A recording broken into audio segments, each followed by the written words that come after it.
Hello everyone, আসসালামু আলাইকুম বন্ধুরা। কেমন আছো তোমরা? আল্লাহর রহমতে আশা করি ভালো আছো। আলহামদুলিল্লাহ আমিও ভালো আছি।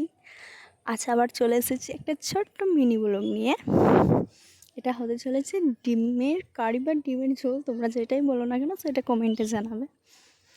চলো বেশি কথা না বলে, এই যে আমার মশলা কষানো হয়ে গেছে, এখানে আমি গরম জল অ্যাড করে দিচ্ছি। তোমরা নর্মাল জলও দিতে পারো, আসলে গরম জলটা দিলে রান্নাটা টেস্টি হয় আর কি। এখানে ডিম সেদ্ধ করে এখানে হলদি আর লবণও দিয়ে দিয়েছি। এই যে আমি ডিমটা ভালোভাবে মাখিয়ে নিয়েছি, এবার খোলাতে দেবো, ভেজে নেবো ডিমটা। এই দেখুন, খোলাতে দিয়েও দিয়েছি, অলরেডি আমার ভাজাও হয়ে গেছে। এই দেখুন, একটু লাল লাল করে ভাজলেই ভালো হয়।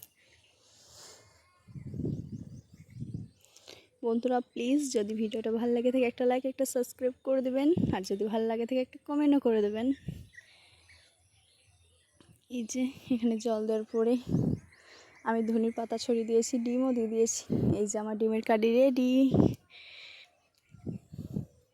কেমন হয়েছে অবশ্যই কমেন্টে জানাবে। এইরকম মিনি ব্লগ পেতে আমার চ্যানেলটাকে প্লিজ সাবস্ক্রাইব করে রেখে দেবেন। থ্যাংক ইউ সো মাচ বন্ধুরা।